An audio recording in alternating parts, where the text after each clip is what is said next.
आज आम दशमिक संख्या को 10, 100 और 1000 द्वारा भाग किपरि करा जाए ताहा आमे शिखिबा। गोटे क्वेश्चन देछि 231.5 हरण 10 तो ताको आमे केमिति हरण करिया 10 सहित ना आमे 231.5 को आमे प्रथमे कोन करिबा ना तो भग्न संख्या रे परिणत करिबा। 2315 विभक्तक 10 हे जिवो। आउ गोटे कोन करिबा गुणन कले हरणटा कोन हे जाय 1 विभक्तक सेही संख्या हुए। इज इक्वल टू कौन हम ना आम लब को लब गुणी देवा 2315 बाई 10 रे 10 गुणी देले हो 100 जोटा कि आमर केते हबो ना जेतु हरण होइछि 100 तो आमे कोन करि परबा एपटु दुईटी अंक छाड़ी दशमिक बिंदु देवा जोटा कि 23.15 हबो। बुझियाला। नेक्स्ट आमे जिबा 231.5 हरण 100 किबा याको आमे अन्य प्रकार मध्ये करि परिबा। ताकू केमिति करिबा ना आमे लेखिले 231.5 बाई 10 तो आपको कौन लिखिपर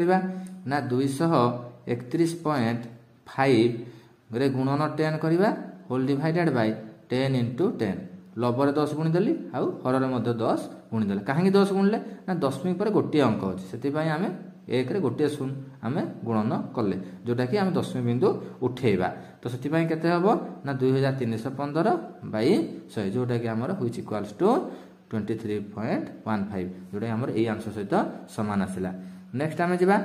231.5 हरण 100 ताकू मध्ये ए आकार प्रकाश करिबा तो ये कोन हबो ना 231.5 बाय 100 लिखि परिबा ताकू तो ताकू तबरे कोन करिबा ना 231.5 into 10 whole divided by 100 into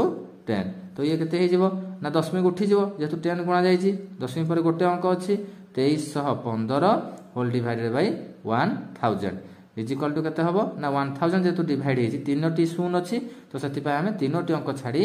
कोन देबा ना दशमिक बिंदु देबा तो हमर आंसर केते आसीबो 2.315। नेक्स्ट सेबला जिबा 1000 हरण कले केते हबो ना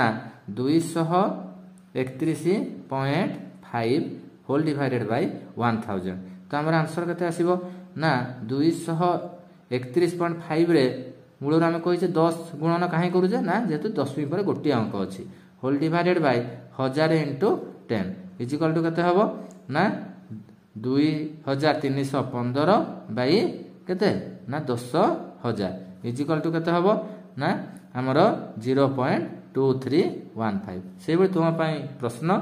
123.5 हरण 1000 इज इक्वल टू केते 125 हरण 10 पई केते आउ 235.41 हरण 100 इज इक्वल टू केते करी कमेंट सेक्शन रे जणाइबो।